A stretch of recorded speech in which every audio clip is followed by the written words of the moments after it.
আমি এখন পদ্মা মাথাকে দেখে দেখি পদ্মা মাথা আমার জন্য কিছু করতে পারে কিনা। হাই গো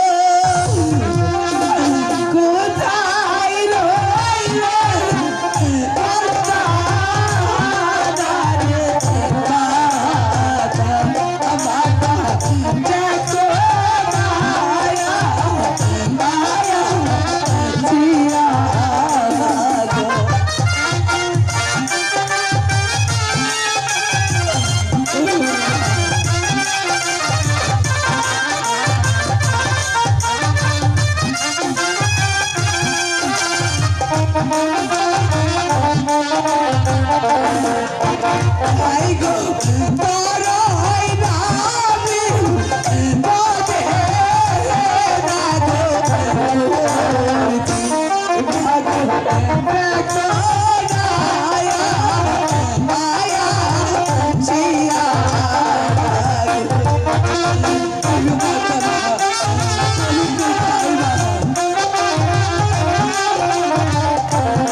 মা, বলো। দেখো আমার দুটি সন্তান সাপের কামড়ে মরে পড়ে আছে। আমার ছেলেকে সাপে দংশন করেছে মা।